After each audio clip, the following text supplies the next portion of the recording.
Welcome to another episode of We Don't Die, where my goal is to give you evidence that although our bodies will disappear, we survive physical death.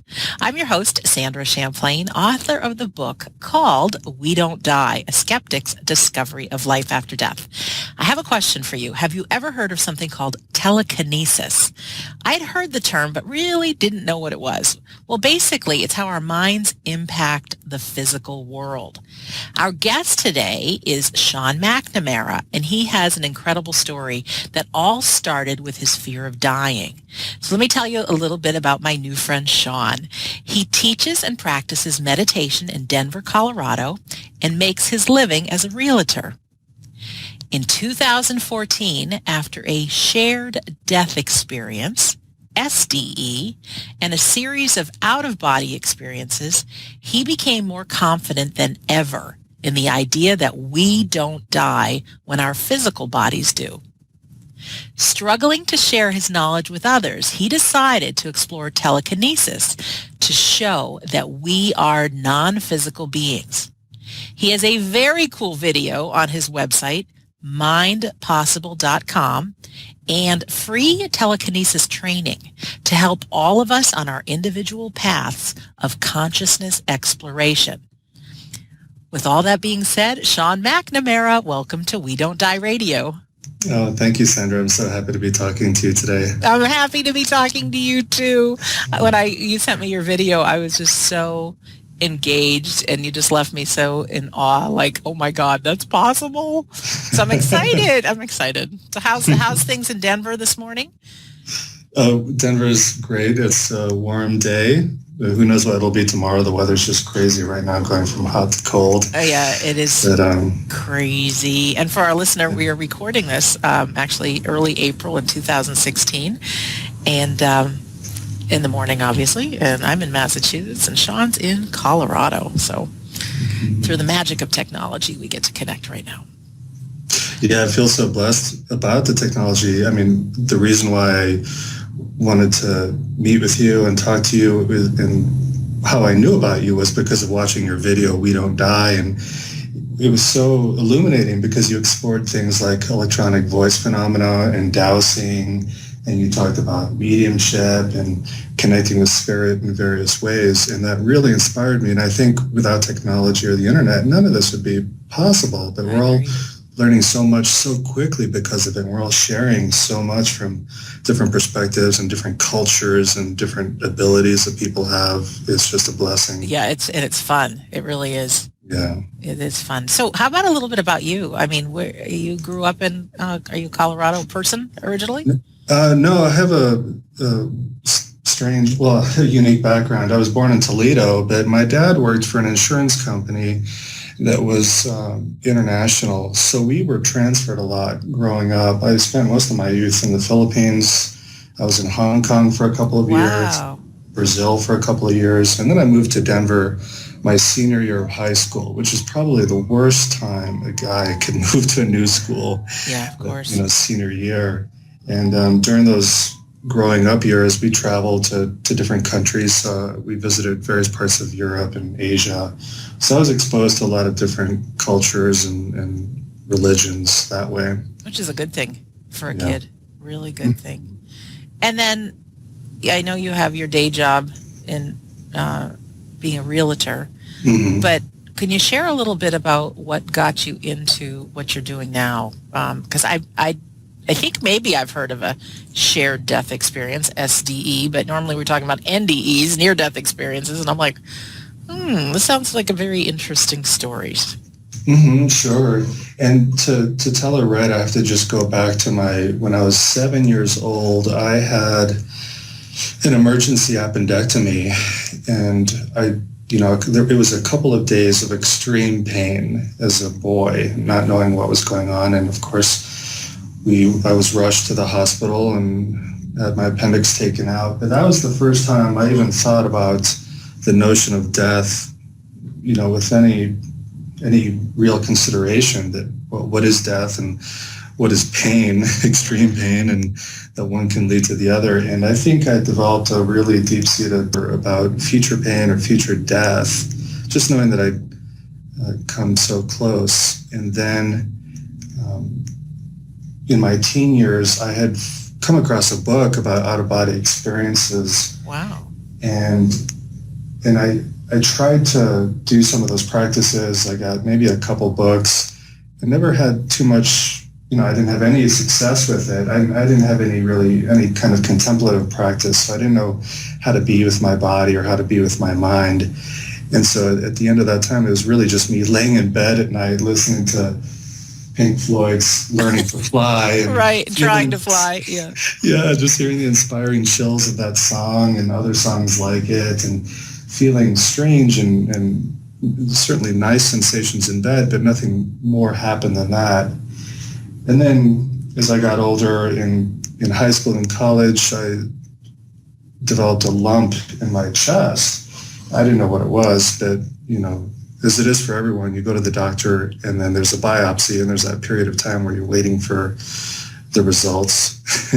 And again, we start to wonder, is this it? Yeah, right. Is this the end of the road already? And there's that silent terror underneath the surface. And then I also ended up having heart surgery after college. Wow.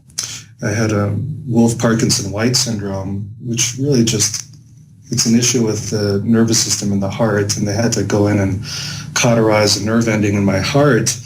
But heart surgery is heart surgery, no matter how simple they might think it is these days. And again, I had that question of, is this the end of the road for me, and what's on the other side? And by this time, I had been meditating for a year, I believe. Yeah, I'd started going to one of the local Buddhist centers here in Denver and learned about meditation. And part of why I decided to start meditating was because I wanted to look into reality a little more, and I needed a way to do that. And though I had grown up Catholic, it's just, I know there are different forms of practice in the Catholic Church, and different people practice differently. And I just didn't really acquire the skills to look inwardly through the way I was brought up in that tradition. Yeah. So I looked at Buddhism, and of course that's because I had lived in Asia, and I just knew what Buddhism was to some degree. So I wanted a way to look into reality. And at that point, at least meditation had helped me work with anxiety. So I thought, well, I'm about to have heart surgery, and I was sitting there on the hospital bed before they wheeled me into the room, and I was sitting on the bed trying to meditate. And by this point, I'd heard about some of the more advanced practices that in Tibetan Buddhism are available for, transferring your consciousness as you're dying. And I thought, wow, well, if I could at least just try and hold on to my awareness, or try and be present as I'm going under the anesthesia and having the surgery, maybe I can show myself that there is some sort of continuity. And I know there's so many scientific reasons why that wouldn't validate anything, because my brain would be functioning during the surgery and all that. But for me, it was a good experiment. I thought if I could still be conscious going through this process, and maybe all the meditation work I'd done would help, then I'd have something to hold on to, something to give me some encouragement and probably wipe out a lot of anxiety. Right. So the time came to go into the operating room, and they inserted the needle in my arm to put me to sleep. And they said, count backwards from 100 to 1. And I thought, here goes. I'm going to maintain my awareness as I go down. And I counted 100, 99, 98. And I was out like a light. Wow. It didn't work at all. Yeah, right. And then I opened my eyes, and it was hours later, and the surgery was complete, and I was alive again. And I was happy to be alive. And I was so frustrated that my experiment didn't work. Right. And that I didn't get the information I was looking for. That if I had died, I would have, at that point I thought I would have been in blackness, and that it is that sort of nihilistic view of death, that there's nothing on the other side. So I continued my meditation practice, and I think it was really a really big expectation to put on myself, that after just 1 year of meditating a little bit, that I would be able to do this. So I thought I just need more training and more practice time. And so I continued meditating for 14 or 15 years after that.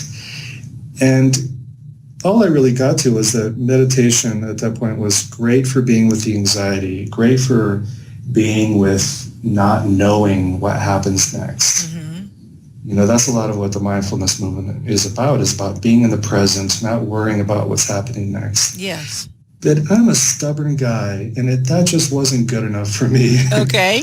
And I really needed something else. I really wanted to look further. I did need to inquire about the next moment. I did need to find out what happens on the other side, if there is another side. Right. And I don't know why this happened or how this happened, but this movie came into my mind. It was Shirley MacLaine's Out on a Limb. Okay. That had come out. It was a television series in the 1980s where she talks about her experience with New Age ideas. She goes to South America. She makes contact with extraterrestrial entities. She has an out-of-body experience in one of the hot springs there in South America.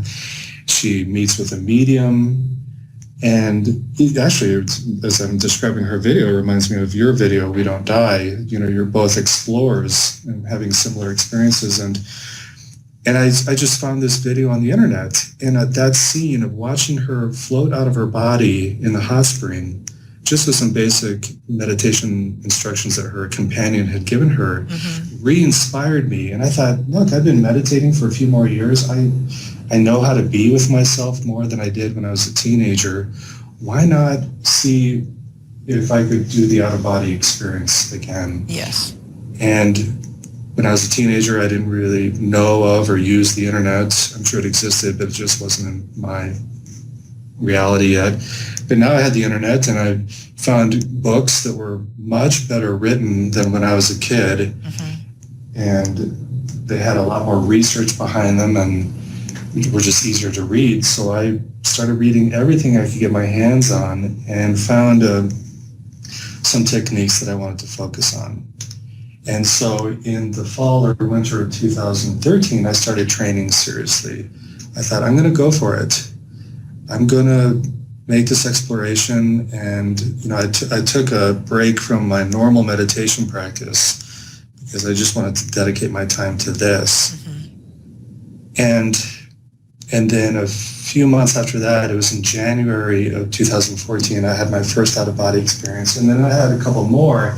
And then after that, that's when I had my shared death experience. And I think I was able to have that experience because I had been working on myself in this way so much, and because I had the experience of feeling like I had left my physical body and gone to another realm of being. Can I ask a question? Sure. So that's like a holy cow moment, like that you first had your first out-of-body experience. Before you explain what a shared death experience is, what was it like when you finally succeeded on your first out-of-body experience?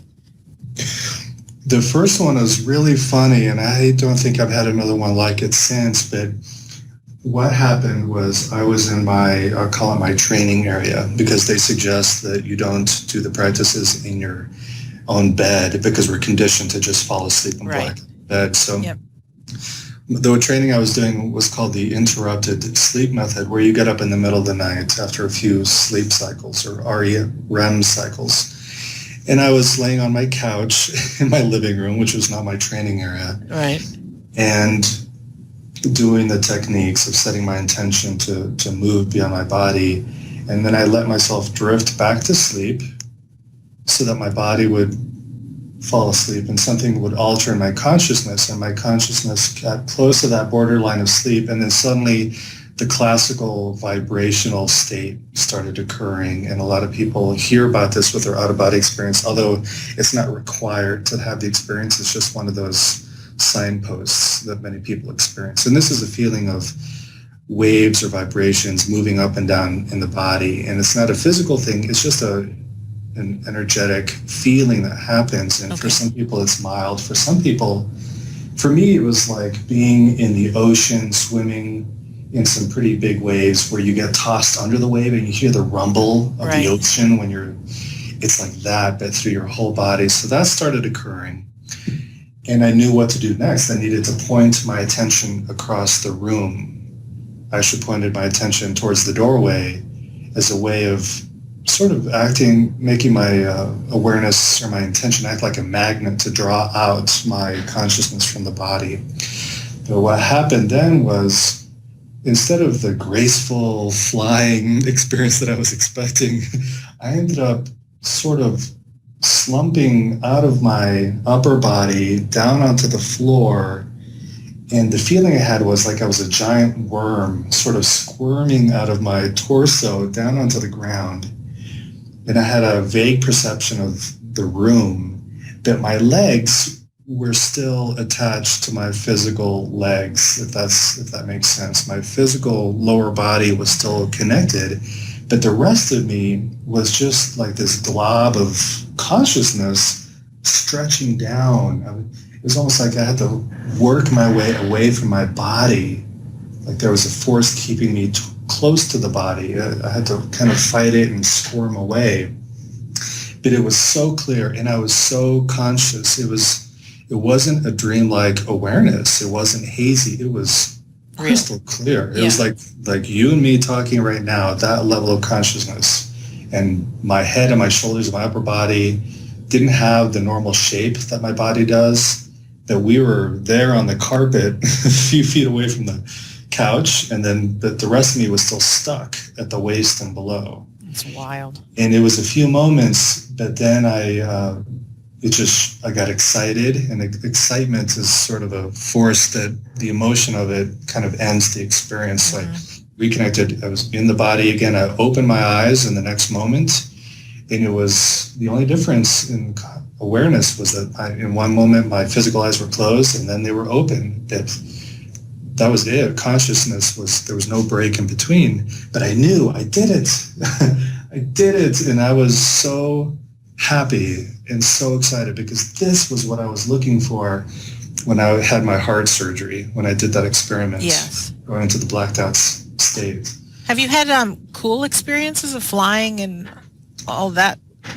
Oh, yeah. So give us a good one before you get into your whatever SDE is, if you don't mind, because this is fascinating. No. I mean, it's really fascinating. Yeah, I have two in mind, and I'll try and share them briefly, but they're so different, but they happened one after the other. So a couple times later, a couple OBEs later, one that I had was I left my body, and I was in the hallway in my apartment, and I moved through it, and I was just drawn to the kitchen, and there was I'll just use the word, a ritual cake. This is a piece of pastry that's used in some Tibetan Buddhist ceremonies, and it was at the window. Mm-hmm. In physical life, there wasn't anything on the table by the window, but this was there.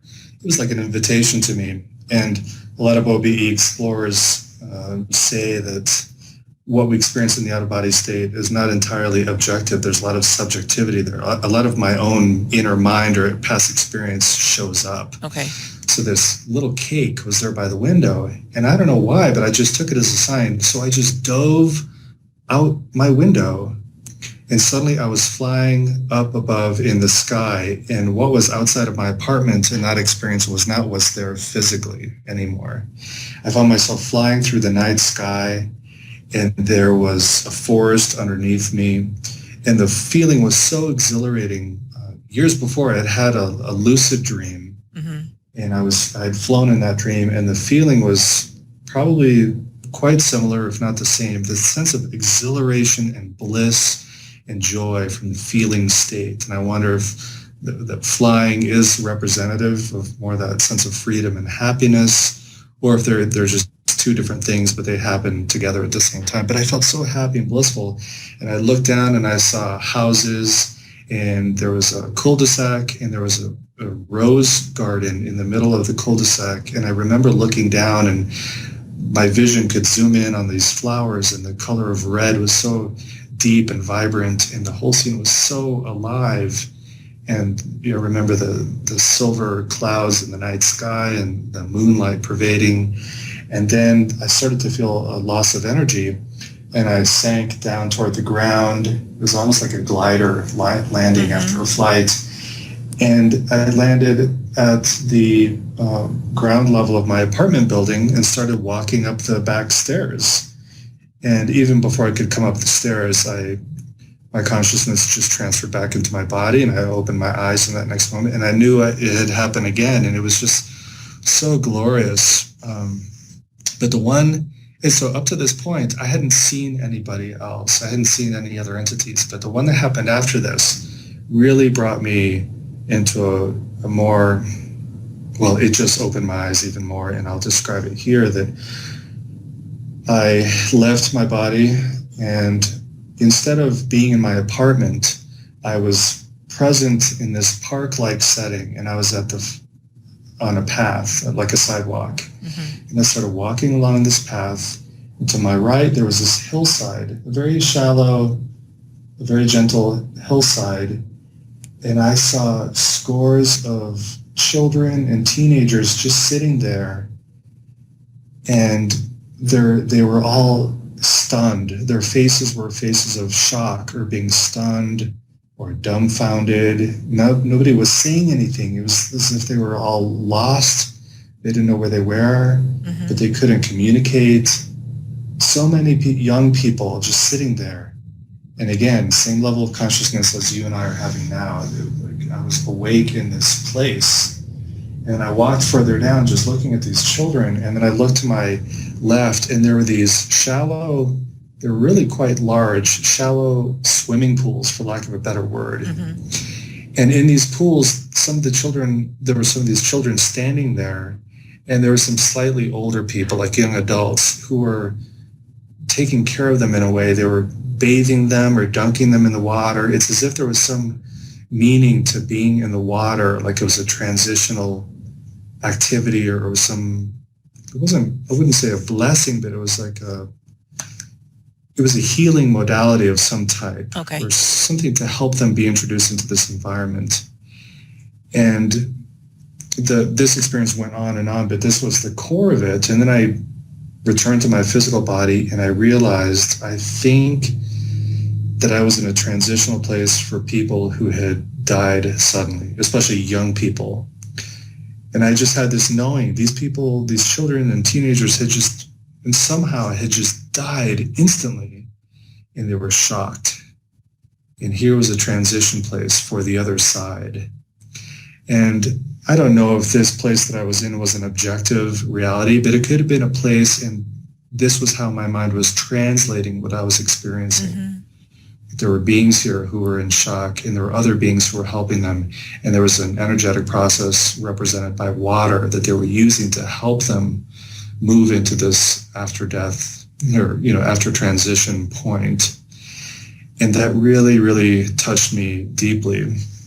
I think it was right after this when I had what I call a shared death experience, except I'm not sure if the normal definition is that, well, here's the normal example that's given is, say someone is in a hospital room and their loved one is in the process of dying in the hospital bed. This is the example that I hear most frequently. Uh-huh.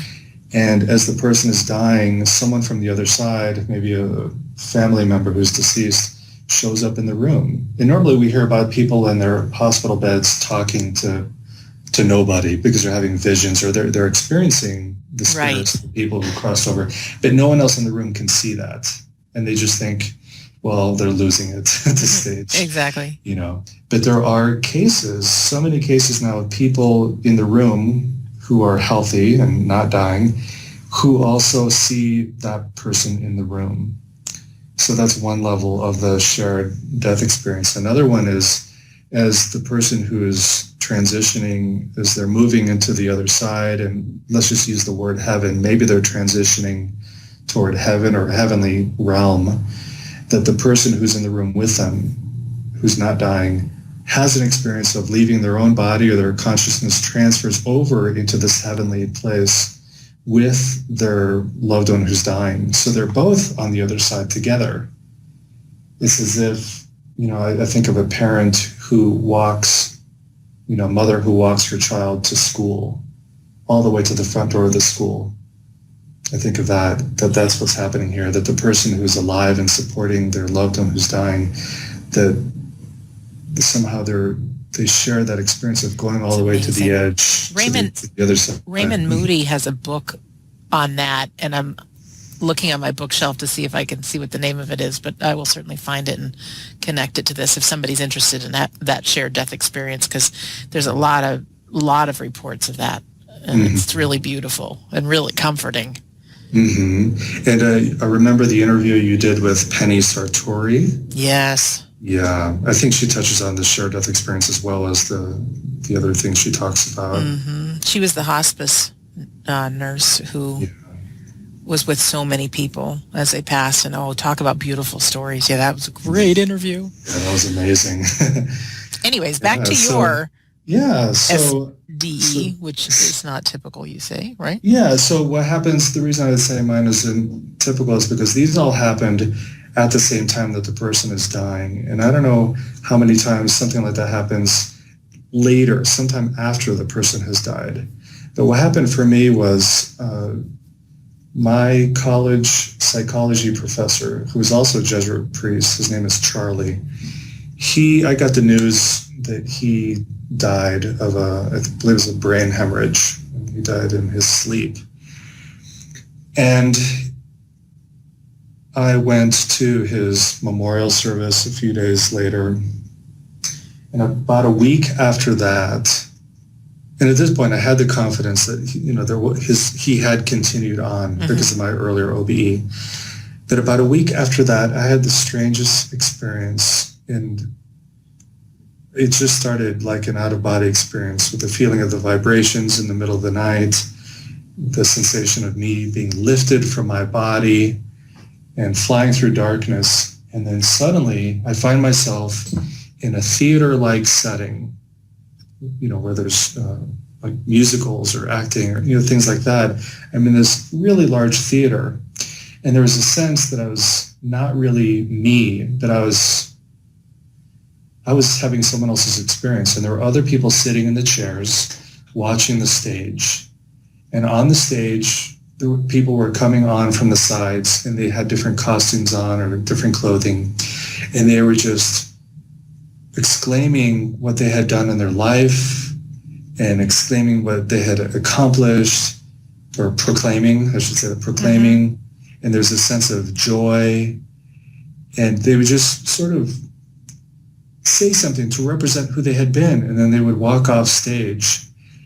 And the sense I had was that I had already been through that part. I had already been on stage and said my piece, and I was just witnessing the other people who had transitioned around the same time I had. And then we all started walking out of the theater down this pathway. And as we walked, and it's not that we all knew each other or we were in the same group, that we had all passed around the same time. And at this point, I realized I was being given the experience that my friend Charlie had when he transitioned. I just knew it, that I was in his figuratively, I was in his shoes, walking this path on the other side. And we were walking down this path, and people were stripping off their costumes and their clothes, and I was too. And I just raised my hands to the sky. And there was this tremendous sense of gratitude coming from within, gratitude and joy for having had the opportunity to live a human life, to live in a human body, and to make the mistakes I had made, and to show the love that I was able to show, to touch people the way I had. There's just a tremendous sense of gratitude and glory about it. And then a very profound level of exhaustion too. And while I was in this experience, I make it to the end of the path, and at the end, there was an ocean. And what happened there, at this point, I had even shed any sense of body, of having a physical shape, even on the other side. And I was just this presence, and I threw myself into the waves in this dark Atlantic type ocean, and I sank down into the dark depths. And this was a positive experience, that this was a place of rest and recuperation, and time didn't matter, although it seemed like it would be a very, very long time before the next thing. But rather, I was going to these deep depths to have a beautiful, restful sleep. But not scary, not like you're going in the Not scary at all. Darkness, the way, when someone is really tired and they want to go home and draw the blinds and make the room pitch black. Yes. And, like me in the summertime, I want to turn the air conditioning all the way up so the room is really cold and get under the warm sheets and stick out my leg if I get too hot. But it's really dark and hibernating, Yes, that's good. Which has a really positive quality to it. So it was this experience. And at the end of reaching the depth of the ocean, I knew that I had been shown Charlie's experience on the other side. And it was a gift from him to me. And I'm still trying to understand why he gave me that gift. The thing was, I had already started to develop an interest in other religions and other spiritualities in college while he was my professor. And so not only was he a psychologist, but he was a Jesuit, and we were friends. He wasn't just my teacher, we were friends. We'd have coffee and meals together and do things together. And our relationship soured a little bit while he was alive, and we hadn't been in touch for a couple of years before he died, because every time we met, the last few times, the conversation always steered to, why are you not a practicing Catholic anymore? Yeah, or make some sort of comment that I knew he was trying to be respectful to me. He would say, well, I guess you're a seeker, you're searching, you're not just a person who's going to accept the tradition he or she has been given, but you have to find out on your own. But there was also that slant of eventually you'll figure out and you'll come back. Yeah, exactly. Figure out what's right and you'll come back. Right. And to me, I'm a stubborn guy. I'm pretty hard-headed, and I probably have a lot of pride to deal with. And I had too much pride, and I felt insulted. I thought, I do need to find out for myself, and what I find out at the end might not bring me back. It might not be the thing for me. And I just had to sort of say goodbye to him for a while, because it took so much energy and also some self-confidence for me that here's this, not only was he a friend, but he's an authority figure. Right. And so his opinion really mattered a lot, and maybe too much, because I had to break off our relationship in order to keep going full strength into my own path. And I think we're all stubborn to a sense with what we believe, and I'm sure he was too. I mean, he knew his way and the Catholic way, and felt very strongly about that. That's just, I think, part of being human. But all was not lost if he showed you that experience. Let me ask you, Sean, was that experience, do you remember it like a dream, or do you remember it like something that had just happened and you can recall it, or is it even more vivid than that when you think of the memories of not only the SDE but the out-of-body experiences? Yeah, that's a great question, because I think that's what marks the qualities, at least for me, about what an OBE is. I remember all these experiences the same way I remember going to the office yesterday. Whereas dreams, most of the time after a few minutes I forget them, or after a few days I forget them. Dreams just have that ability to fade out and disappear from memory, especially awake conscious memory. A lot of people can remember their dreams early in the morning if they move back into the physical position they were in bed. Yeah. That helps them with dream recall. Cool. But after that, when you get out of bed and start going about your day, the dreams just fade out, unless you get into the practice of dream journaling. And that's actually helpful for practice for out-of-body experiences too, because it trains your memory and your consciousness to want to remember these things more deeply. Mm-hmm. However, the way I remember my out-of-body experiences is distinctly different from my ability to remember normal dreams of the night. Yeah, I asked that because you've heard some of the interviews I've done, but the people that I've interviewed that have had near-death experiences, it's the same thing. Even if they had them when they were 8 years old, they can recall them like it was just yesterday. Mm-hmm. So not even close to being a dream, even more real than the memory from yesterday were these experiences. So then what happened? Because now you're moving from that onto... What's the leap be to telekinesis? Because I watched your video and I'm like, oh my gosh! Like, Yeah, you're opening up a whole new world to me. Sure. But I know, like, we hear it so much about things like the law of attraction and visualization and creating, starting with your mind and your feelings. And, I am a believer that somehow things happen and we bring things to us, but in your video, like, you're making stuff move with your mind, and I'm like, oh my. So what was the leap now from going from shared death experience, out of body experience, to telekinesis? Because it was wild stuff.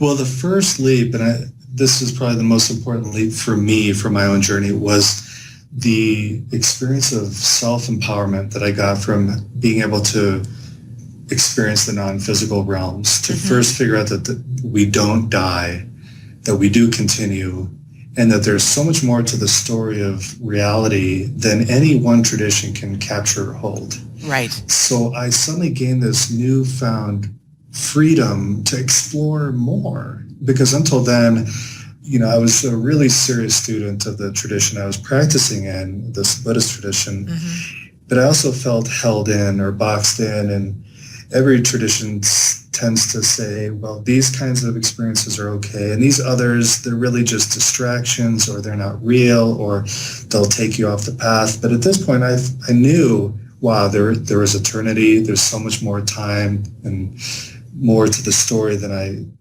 know, but I want to have some fun now. I've gone a distance with my mind, and I want to explore some more. I want to see what else is possible.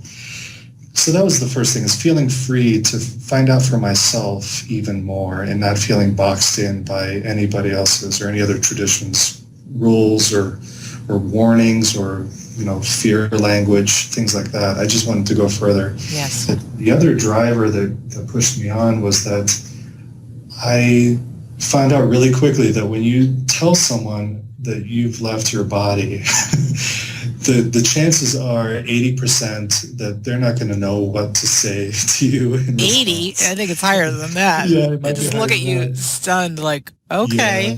There's that same stunned look people tend to have. I know how to spot it right away now, that they're trying so hard either not to laugh or to say, I don't know what you're talking about, or are you serious? Yeah, there's one eyebrow up, like, and the other one down, like, all right, yeah. And it's kind of sad Good for me, because all I want to do is get this message out, the same message you're trying to get out, Sure. that we don't die, and look what we're capable of, and everyone is experiencing and learning at their own speed, and they can only take what they can take from their own experience. And this is still today a little bit fringe stuff that we're involved with. But I think, of course, because of technology, people are learning about it more and more. But it has to come from them. They want to know about this, but they have to want it. And we can never forget, years ago, people thought the earth was flat. Right. I mean, and just called anybody that believed otherwise just insane. And I'm actually listening to a CD on the Wright brothers, who invented the first flying machine that could turn, go up and down, and had pitch and all these things. And I didn't know much about them, but when I found out that the whole world, or whoever was listening, was laughing at them and mocking them. I mean, there was no agreement at all. So I'm sure people had looked at them with funny looks, like, they'd travel to Kitty Hawk every year and try this flying machine. Like they were crazy. And I mean, a lot of people out there are nuts. And here I was flying last night back home from California with a whole bunch of other people, and I'm thinking it's because of those two brothers not giving up on something that they saw in their minds, that now, like, so much in life is possible because of air travel. So I think we're the pioneers. There's just many of us in that we're not just these physical bodies. So that's my little commercial break for the Wright brothers. Yeah, well, I like that you said that part, that people were laughing at them, because big time. There's one of those sayings that you come across on Facebook or their social media that when you tell people your dreams or your aspirations, if they're not laughing at you, you're not dreaming big enough. Oh, I like that. That's good. I hold on tightly to that one these days. That people who've changed the world or changed themselves deeply had to go beyond what people were willing to accept. I mean, that's the definition of change. Right. Right. So going on for why I went towards telekinesis, having felt empowered and wanting to explore further, and also finding there's a lot of resistance from people toward believing or accepting that there's more to us than the physical. I came across some videos on YouTube of people doing telekinesis, so moving objects at a distance, moving objects with their mind or with their energy. And I thought I could learn how to do that. I've already learned so much and just figured it out on my own or getting guidance from books or MP3s, whatever. I thought, if I can do this, I won't have to tell people about out-of-body experiences because that I can't prove. It's so subjective. But this, I could show someone with their own eyes in the middle of daytime, right before their eyes, I could show them I am not just a physical being and I can affect the physical world from a distance. So that shows us there's something non-physical about us. Yeah. And maybe or maybe not, it's some sort of energy, but it's definitely based in intention, the intention of the mind, which explains so much about when we move our physical body, intention is there. When babies are learning how to move their bodies, it's not just a straight, they don't automatically know how to move their arms and legs. There has to be that intention, but the trial and error, if you watch a baby move her little hands and arms, it's really like a lot of trial and error. I mean, that's just how it looks like to me. I know a physician, biologist would have a different explanation. But then when we do consciousness exploration, whether it's having lucid dreaming or out-of-body experiences or prayer or group prayer or meditation, all of those are based in intention as well. Mm-hmm. But up to that point, it's still all within the physical body. So if we could extend our intention out beyond the borderlines of our skin, that would show that we're not just this physical body, that we're so much more. And it would give a lot of credence to this notion out there that we're never in our physical body anyway. I mean, that's one of the ideas that people are talking about, that we just, when we're awake and conscious, we just happen to be centered within our physical body. But it's not as if we're stuck there. It's just where we, with our subconscious intention, we put our mind there. And then when we dream or have an out-of-body experience, our intention shifts our focus to be aware of some other possibility of existence.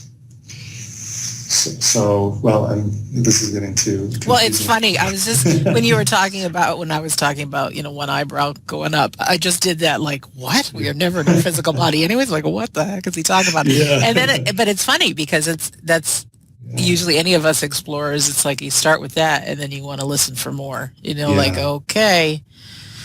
Well, it's, for example, so I decided to train in telekinesis, and a big aspect of my training was learning how to really put my mind on that object. So most of the time I worked with a folded piece of tin foil or paper that was balanced on a needle and under a glass container. That way I knew the wind wasn't blowing in. What'd you have the needle sticking into? I was trying to figure that out. Was that an eraser or something? Yeah, in some of the videos it's an eraser, in some it's a block of wax, and another one it's a cork. Okay, I was just wondering. And again, for our fabulous listener, his video is on his website, mindpossible.com. And it's a crazy cool video. But anyways, let's talk more. Okay. Yeah. So one of the important steps is learning how to extend our mind onto that object and develop a relationship with it. Because normally when we look at things or objects, we treat them like they're separate from us. Right. But at the same time, for our mind to be able to perceive it, at some point there has to be a sense of union. Even if we're talking about the rods and cones in the eyes taking in the light and sending the signal to the back of the brain, at a certain point there's a sense of non-separation between that object and us. But our sense of self creates a separation. Like that thing is that, and I'm me, and we're separate. So we have, for telekinesis, at least in the training that I've done, there has to be a sense of unity again. So extending the mind out toward that object and looking at the texture and the wrinkles and the folds and imagining what it smells like or what it tastes like or how heavy it is or how light it is, developing the familiarity with it, even if you're just pretending or imagining, It's this intention to reunite with the world out there. And then after developing that sense of familiarity, just having the quiet intention that that object will move the same way you might reach for your cup of coffee. It's that intention, that first intention that sends your arm in that direction. That instead of needing to extend your arm toward that object moves because it's you.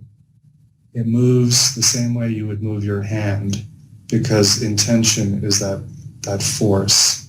And it's a force of our non-physical consciousness. It's not like I have a nerve ending coming out of my eye socket, or something physical coming from me to that object.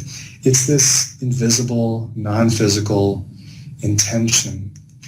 And in a lot of my videos, you'll see my hands on the glass or away from the glass, and people might think, oh, he's sending chi or prana or energy from his hands on the object. And the truth is, I just had my hands there just in case that's what happened, but I never really felt a lot coming from my hands. It wasn't about sending energy out for me. But for a lot of people, the way they develop their practice, that's it for them, but it wasn't for me. That even in of itself is cool, because us being able to do even that, or even thinking of Reiki and things like that, just the fact that we can focus and have energy coming from our hands, and for people to say, oh, well, that's just that. I've had people, some of the medium stuff that I've done, oh, you're just reading someone's mind. It's like, well, isn't that miraculous too? Isn't chi energy miraculous too? Like, I know. Like, listen to what we're saying. So anyways, I interrupted you. Go ahead. That's okay. I mean, and that brings up something too, for people who have a hard time with this, they probably have a cell phone in their pocket or in their purse that they can use to call someone across the planet. And there's no wires on that cell phone. It's non-physical communication, but they have no problem believing that. But this is impossible, right? Exactly. So, yeah. So for me, I think maybe hands or an object, or, for some people in a period of time, it may have been a magic wand. I think these are all tools or rituals that help strengthen the force of our intention. They help gather our concentration or intention or a sense of energy. Mm-hmm. And maybe energy and intention are the exact same things. I think this is still such new territory, and we have to allow past information or older traditions to come to terms with what's being discovered today and with what science is discovering too. Right. For example, of Kirlian photography and other more modern forms of photography that can capture the energetic glow or that aura from plants and animals and people. Pretty cool. So we're at that point where we have to, we all start to develop a common language. Right.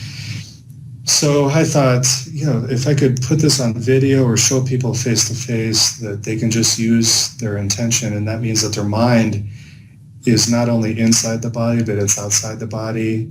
That might help them understand that maybe that's the part of the body that always exists and that will continue even when the physical body has stopped breathing and when the pulse has stopped and the physical body has deteriorated. That non-physical part, it's not based on blood and bones. It's something else, and that part continues. Right. So how did it go, this experiment with your folded piece of tinfoil under the glass on a pin sticking into something? Well, it took me, I would say, at least 2.5 months. I started logging my progress in the beginning. Every time I would sit down and stare at this piece of tinfoil, I'd write it down in a little notebook. But pretty soon I just gave that up because I started getting frustrated right at the beginning. I thought, how many times am I going to have to do this? Right. And it was more than I was hoping for. But it wasn't every day either. I think in my video I make it sound like I was sitting there for hours every day, and that's not the case. It was really a few times a week, sometimes for 20 minutes, sometimes for a whole hour, just sitting there. And I was accustomed to meditating for long periods of time anyway, so it really wasn't an issue. It was more about time management, but I would just sit there and practice putting my mind on this object and feeling united with it, and then exercising my intention, and then knowing what to do with my thinking ego mind. Which is screaming, this is ridiculous, you're not going to make it move. Exactly. Right? Exactly. Yeah, I know how that ego mind works, little devil. The doubt, or maybe I'd start imagining, what if I could make it move? And I'd imagine telling people and people believing it and cheering me on, which is the exact opposite of the case. Right. And so either, that hope and fear, all of that jumping up in my mind. And I developed a technique that I call the refrigerator. And I found it worked so well that when my thinking mind, when my thinking mind got overly involved and it was sort of getting in the way of my silent intention, I would imagine going to my kitchen and opening the refrigerator door and trying to remember what's inside my refrigerator. Like, how much milk do I have, and where are the eggs, and where did I put the vegetables, and what's in there? And I realized that doing that sends my thinking mind somewhere else. It's like throwing a stick in a field and the dog chases after it. Oh, that's great, Sean. Yeah. I love that. I think that technique might be able to help people in different ways with other practices. Yeah. That's awesome. Yeah, it's a way to divide the mind. So I realized that for this, there's so many ways to describe the mind, but there's really the intention mind, which is quite silent. And then there's the thinking mind. And if we divide the two, we could actually make them operate in two different ways and send one away. And so if you send the thinking mind away on a task and to keep your intention on the object, then the object starts to receive the intention more clearly or more purely. It's like purifying the signal of the intention by sending away the distraction of the doubt and the fear and the hope and all of that. Mm-hmm. So that was a technique that I developed along the way. And after 2.5 months, it started to wiggle just a tiny little bit. I call it micro movements, just this tiny, tiny little movement. And I wasn't even sure if I was really seeing it, but it was something like a little quake. Yes. The object. And then I really used the refrigerator method and other techniques with breathing also. And one day, and the day it happened, I had set up my object under the glass on a nightstand by the bed. And I'm sitting there on the bed, and my wife was laying in bed asleep. And she just got used to it because I was doing this at night and during the day. Sean's just doing his thing. You go with the glass and the foil. Yeah. I love you anyways. Just do what you need to do. Yeah. Yeah, she was so supportive. And this night, it just started turning. And it's not like it's flickered or anything. It just went from nothing to suddenly turning, like somebody turned on the clock. Wow. The hands of the clock just started moving. It just started turning that way. And I looked at it for a few moments, and I was just smiling. And then I turned around and, had to wake up my wife, and she was just cheering me on, and I knew that I could do it. The thing that kills me, though, is eventually I suggested that she try it. And she sat down, and on her first try, she got it to happen. And no kidding. No, and since then, I've shown maybe about 10 people or maybe 8 people face to face. So, I've invited some friends over to my house to look at it and to try it out. And always within an hour, they're doing it. And so I go, what is that? So it's like I had to work for months, and then here they are, and they get it to happen in under an hour, which I'm happy for them, but I'm sort of like, what? Do you know what that reminds me of? And you might even use this, is people who would do marathon running, like no one, and I don't know the guy's name or anything, but no one had ever run a 4-minute mile, ever. It just couldn't be done.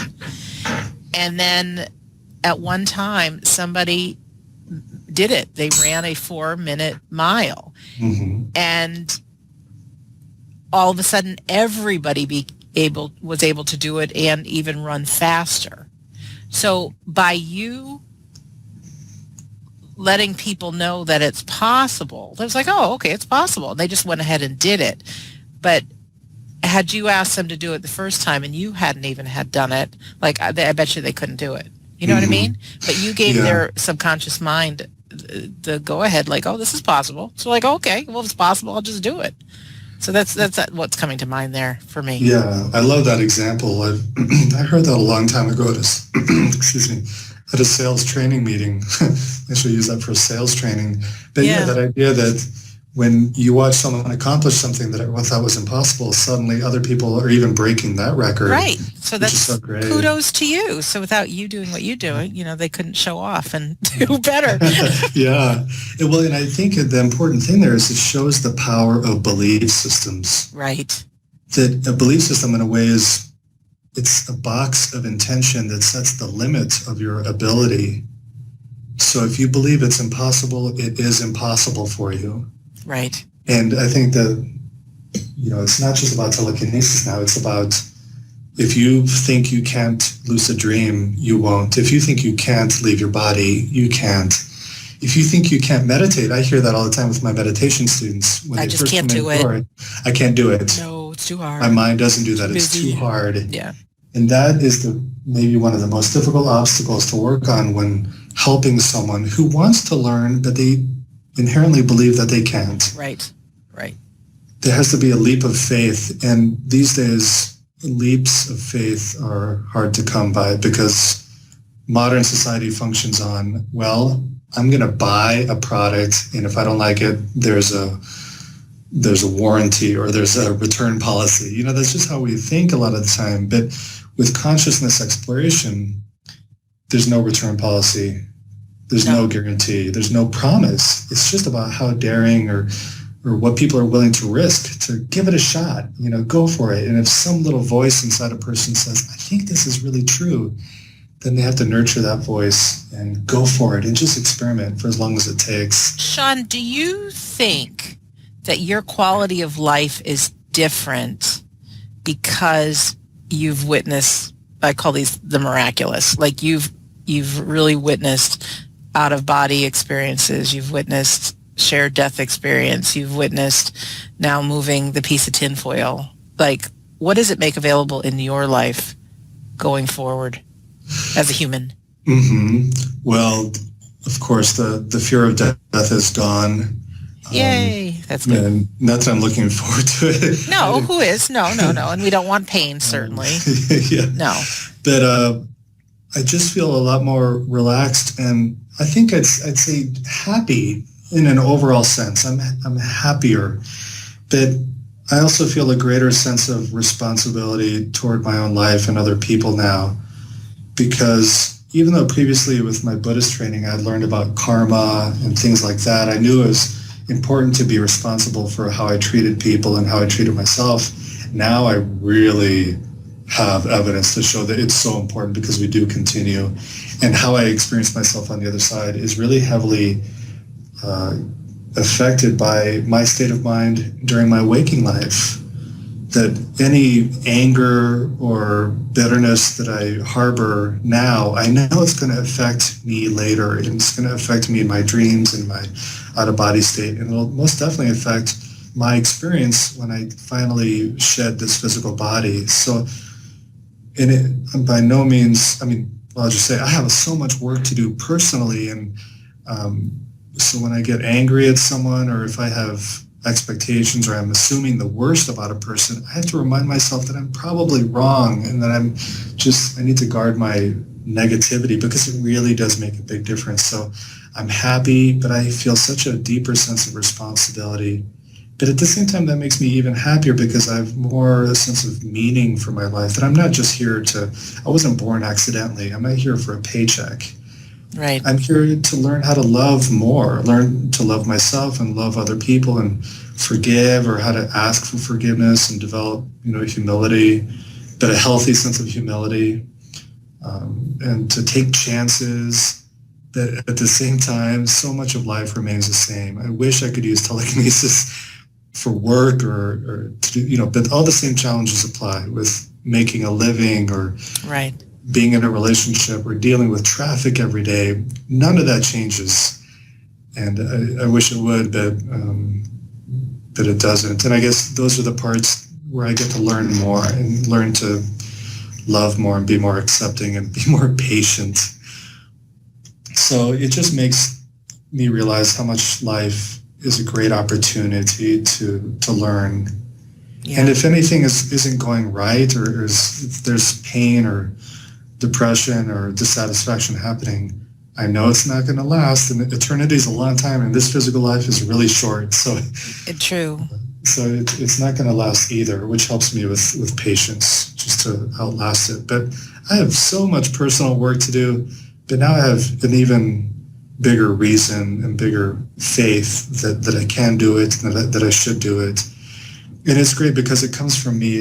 It's not that there's a tradition or religion anymore telling me that I need to do this or why I need to be a certain way. In fact, I have a hard time identifying as any particular tradition or religion anymore. I love Christianity. I love Buddhism, but it's getting harder and harder to put myself in a box and say I'm a Buddhist or anything like that. I'm just alive. I'm just the conscious being, and I have a temporary identity here, and that'll be gone after a while, and I'll still be consciousness. Yeah, and we all really, as our souls on this planet, can look for our own spirituality.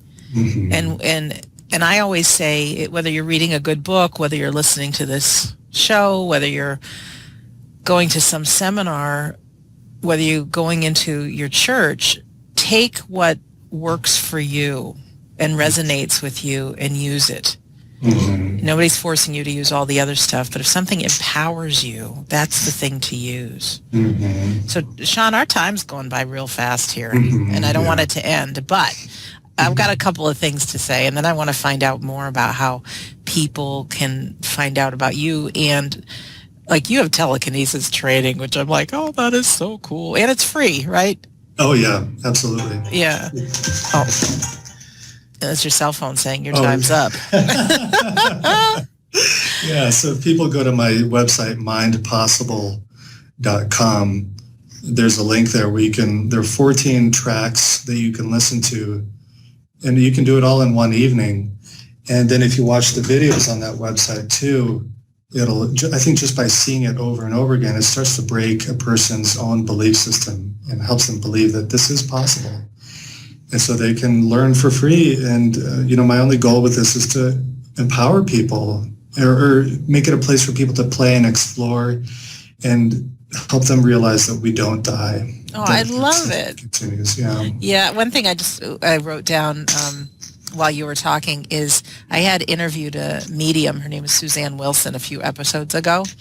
And she said that our deceased loved ones in the hereafter or heaven actually have to go somewhere. I think she called it the Hall of Knowledge, to learn how to be able to manipulate the physical world. So what you're doing with telekinesis, I had this vision of so many people want a sign that their loved one is still around. And Suzanne's saying you actually have to go learn how to do it. And I think we're still talking about telekinesis. How can you make a butterfly appear? How can you make the television flick on and off? How can you implant things into people's minds and pictures and thoughts? And a lot of people find pennies or dimes on the ground. How can you manipulate reality? So I'm actually thinking you're teaching telekinesis from this side, and our loved ones get to learn it somewhere else, but we're talking about the same thing. Doesn't that sound cool? It's awesome. And you're reminding me of a book called Testimony of Light by Helen Greaves. And Helen Greaves and her friend, while they were both alive, trained to communicate telepathically. And they got really good at it. And when I don't remember if it's Helen that died or her friend that died, but when one of them died, they maintained their communication. And that's what this book, Testimony of Light, is based on, is the after-death communication that they had learned to do while they were both alive. So I think you're right on with telekinesis, that if you want to be able to move things or touch people when you're in the afterlife state, or after death state, maybe learn how to do it now, and you'll remember that when you cross over, and you'll be 2 steps ahead of the game.